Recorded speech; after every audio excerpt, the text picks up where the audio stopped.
Nous sommes sur le point de découvrir une histoire qui traverse le temps, unissant le passé et le présent, à travers les écrits d'un homme et la découverte d'une femme. Suivez le récit de Terence Miller, tel que dévoilé par Ron Durant, une scientifique déterminée à percer les mystères d'un monde autrefois brisé. Chapitre 1. La découverte de Robbie. 2791. La vie est calme aujourd'hui. Après tant d'années de lutte, l'humanité a réussi à protéger ce monde voué à la destruction. Afin de continuer dans cette lancée, je me dirige vers la périphérie, là où les anciennes maisons gardent les secrets du passé. Après plusieurs recherches infructueuses dans les maisons, elle arrive devant une maison, à la façade couverte de plantes et jonchée de gravats. Elle entre dans la maison, puis après plusieurs minutes, elle passe dans un mur. Et là, sur une étagère couverte de poussière, un objet attire son regard. Un livre ancien, journal de Thérèse Miller. Elle commence à le lire. Chaque mot est une fenêtre ouverte sur le passé. Terence parle de ses expériences, de ses échecs, de ses triomphes. Il parle de l'espoir. Je sens que c'est le début d'une aventure, une quête pour comprendre comment ce monde brisé a été guéri. Elle referme le journal. Je dois étudier ce journal, apprendre tout ce que je peux. Terence Miller, votre histoire ne sera pas oubliée. Chapitre 2. Le journal de Terence Miller. Jour 1. Ici Terence Miller. 17 mars 2666. Le monde s'est effondré. Je dois trouver un abri sûr et évaluer les ressources disponibles. Jour 5. Tout s'est effondré. Les villes sont devenues des cimetières, l'air est empoisonné et l'eau est imbuvable. Mais je refuse d'abandonner. Il doit y avoir une solution pour sauver l'humanité. Jour 45. La nourriture est devenue une denrée rare. J'ai commencé à cultiver des plantes résistantes aux conditions extrêmes. Je verrai ce que ça donne. Jour 112. L'eau potable est notre plus grand défi. J'ai mis au point un système de filtration rudimentaire. Je verrai si ça fonctionne. Jour 231. Les maladies se propagent rapidement et nous devons compter sur des remèdes naturels. Jour 528. J'ai perdu mes camarades. La solitude pèse lourd. Mais à part ça, j'ai construit une radio pour tenter de contacter d'autres survivants. S'il en reste.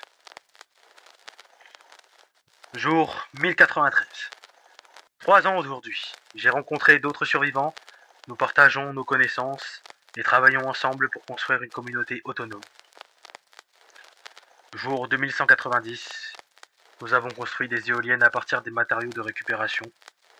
Ils ont été durs à trouver, mais sont très efficaces. Jour 3650. 10 ans se sont écoulés. Notre communauté a grandi et nous avons mis en place des systèmes d'irrigation.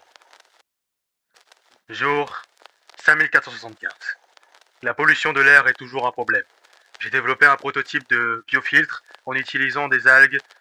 Les résultats sont prometteurs. J'avoue être fier de moi. Jour 7584. J'ai échoué encore une fois. Mais chaque échec est un pas vers la réussite, n'est-ce pas? Bon. Jour 8030. 22 ans. Nous avons réussi à purifier un lac entier. Waouh.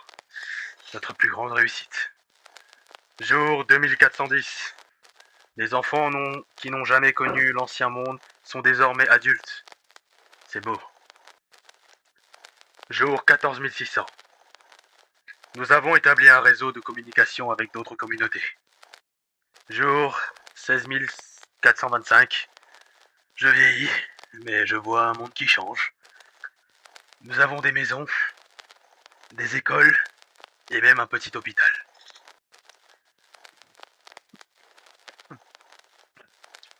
Jour 18980.